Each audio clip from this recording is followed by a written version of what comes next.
తాకట్లో ఉన్న మీ బంగారాన్ని విడిపించి ఆ రోజు ఆన్లైన్ రేటుకి కొంటాం. Sharma gold company.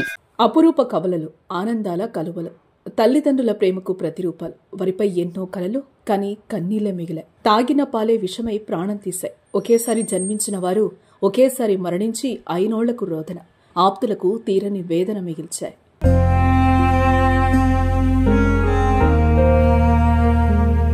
కవల పిల్లలు జన్మించడం ఒక ప్రత్యేక అనుభవం. తల్లిదండ్రులకు అతిపెద్ద ఆనందం. ఆ ఆనందమే 4 నెలల కింద భూపాల్పల్లి జిల్లా గణపురం మండలం గొల్లపల్లికి చెందిన మర్రి అశోక్, లాస్యశ్రీ దంపతులకు కలిగింది. రెండో సంతానంగా 2 కవల పిల్లలు పుట్టారు. ఒకలాంటి ముఖాలు కలిగిన పాప, బాబు జన్మించడం ఎంతగానో సంతోషపడ్డారు. ప్రతిరోజు చూసి మురిసిపోయేవారు. చుట్టుపక్కల వాళ్లు, బంధువులు కూడా ఆ కవలను చూసి ముచ్చటపడేవారు. కానీ ఒకేసారి వారిద్దరూ చనిపోవడం కన్నీరు పెట్టిస్తోంది.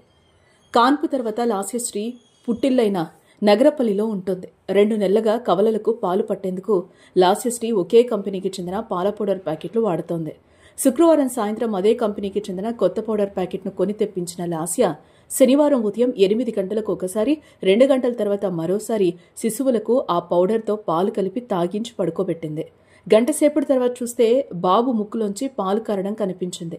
దీంతో బాబుని లేపగా కదల్లేదు. అటు పాపలో కూడా ఎటువంటి చలనం లేదు. దీంతో వెంటనే స్థానిక ఆర్ఎంపీ వైద్యుడి దగ్గరికి తీసుకెళ్లగా అక్కడ పిల్లలను పరిశీలించిన డాక్టర్ నాడి కొట్టుకోవడం లేదని చెప్పడంతో భూపాలపల్లికి తీసుకెళ్లారు.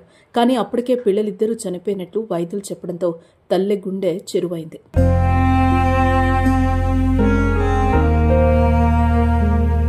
కవలలు పుట్టి వారు సంతోషంగా ఉండడంతో 4 నెలలుగా ఆనందంతో ఉన్న ఆ ఇంట ఆ 2 గుండెలు ఆగడంతో విషాదంలో కూరుకుపోయారు.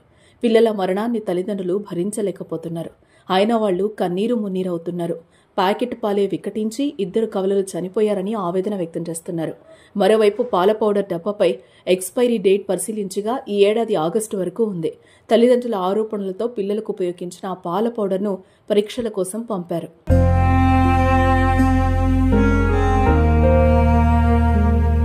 ఆ కుటుంబంలోనే కాదు, ప్రతి కుటుంబాన్ని కవలల మరణం కలిచివేస్తోంది. ఈ హృదయ విదారకర ఘటన తెలిసి అయ్యో పాపం అంటూ బాధపడుతున్నారు. మరి చిన్నారుల మృతికి పాల పౌడరే కారణమా, ఇంకేమైనా ఉందా అన్నది పరీక్షల్లో తేలనుంది.